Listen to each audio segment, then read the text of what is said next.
ఈ రాష్ట్ర రాజకీయాల్లో పెను మార్పును తీసుకొచ్చి పేదవాడికి నేనున్నాను అంటూ ఆయన ఇంటి వద్దకే అన్నీ కూడా తీసుకొచ్చి అందించిన ఘనత వైఎస్ఆర్ కుటుంబానికే దక్కింది. ఎందుకంటే వాళ్ళు ప్రజల్ని తమ కుటుంబ సభ్యులుగా భావిస్తారు, అభిమానిస్తారు. వారికి ఏదైనా అయితే అది తమకైనట్టుగా తల్లడిల్లిపోతారు. కాబట్టే ఆ కుటుంబం అంటే అందరికీ కూడా మక్కువ. కానీ రాజశేఖర్ రెడ్డి గారు ఏ విధంగా అయితే తన పాదయాత్రలో ఒక ప్రభంజనాన్ని సృష్టించారో, ప్రజల కష్టాల్ని, రైతుల కష్టాల్ని, ముఖ్యంగా పేదవాడి కష్టాన్ని దగ్గర నుంచి చూసి అవన్నీ దూరం చేయాలి అని ఒక నిర్ణయం తీసుకొని ముఖ్యమంత్రి అయిన తర్వాత ఆయన చేపట్టిన అనేక చారిత్రాత్మక నిర్ణయాలతో, సంక్షేమ పథకాలతో మరి ప్రతి ఒక్కరి గుండెల్లో కూడా ఈరోజు నిలిచిపోయారు. ఈరోజు హాస్పిటల్లో మరి సేవా కార్యక్రమాలు చేయడం జరుగుతుంది వైఎస్ఆర్ గారి జయంతి సందర్భంగా. సో 108 ఎంతో మందికి ప్రాణదానం చేశారు. అలాగే ఆరోగ్యశ్రీ ఎంతో మంది కుటుంబాల్ని ఈరోజు నిలబెట్టిన ఘనత వైఎస్ఆర్ గారికే దక్కింది.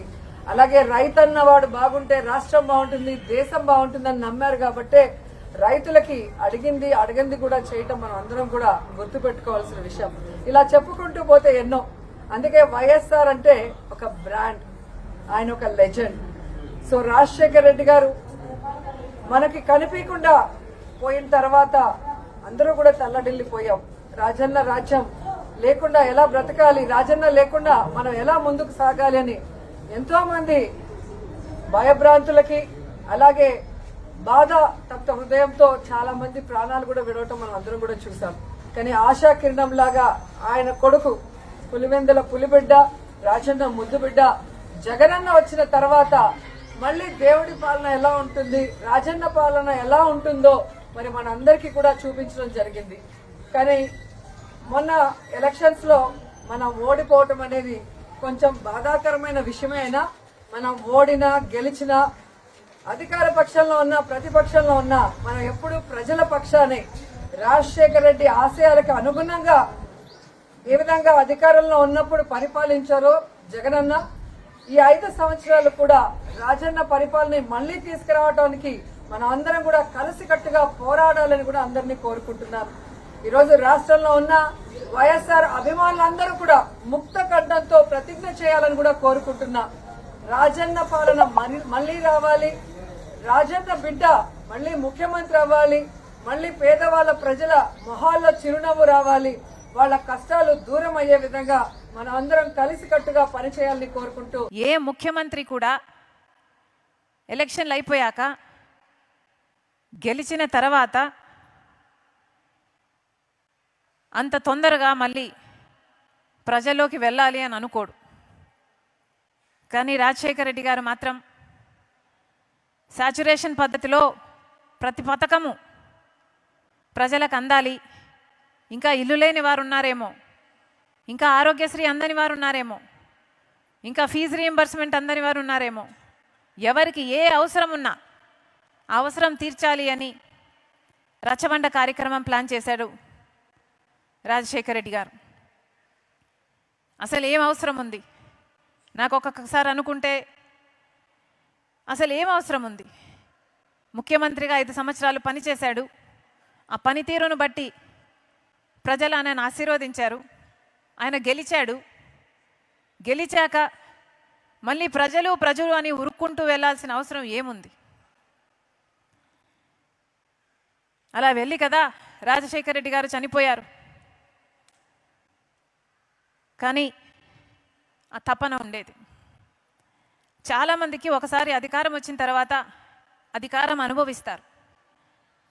అధికారం అనుభవించే క్రమంలో ఆ భోగాలలో ప్రజలకు దూరం అవుతారు. మొదట్లో రామకృష్ణ అన్న చెప్పినట్టు అధికారం లేనప్పుడు పాదయాత్రలు చేస్తారు, పోరాటాలు చేస్తారు. కానీ అధికారం వచ్చిన తర్వాత అవన్నీ మర్చిపోతారు.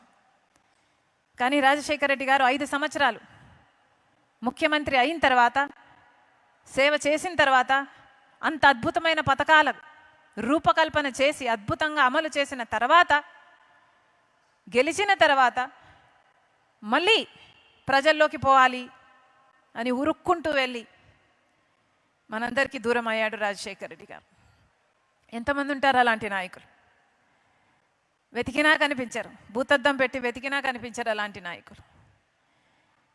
ఇదే రాజశేఖర రెడ్డి గారితో నాన్నతో నేను ఒకప్పుడు అన్న మాట, పా నువ్వు అనుకున్నంత మెజారిటీ రాలేదు కదా రెండోసారి గెలిచినప్పుడు, కారణం ఏమిటి?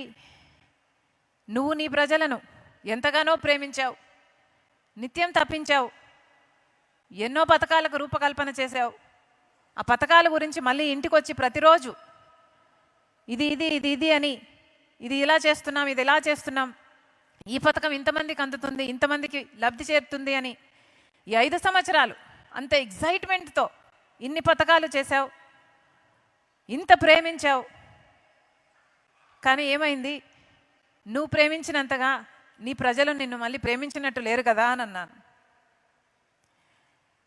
మెజారిటీ తక్కువ వచ్చింది కాబట్టి దానికి ఆయన ఏమీ అనలేదు, నవ్వాడు, చిరునవ్వు, పర్వాలేదులే పాప్స్ అన్నాడు. కానీ ఆ రోజు అర్థం కాలేదు నాకు ప్రజలు ఆయనను ఎంత ప్రేమించారు అని. ఏ రోజు అర్థమైందంటే నాన్న చనిపోయిన తర్వాత రాజశేఖర రెడ్డి గారు చనిపోయారు అని వార్త విని ఆ నిజం భరించలేక, ఆ నిజాన్ని జీర్ణించుకోలేక ఎంతోమంది 700 మందికి పైగా ఆయన వెనకాలే చనిపోయారు. ఆ రోజు అర్థమైంది నాన్న తన ప్రజల్ని ఎంతగా ప్రేమించాడు, ప్రజలు కూడా తనని అంతగా ప్రేమించాడు అని.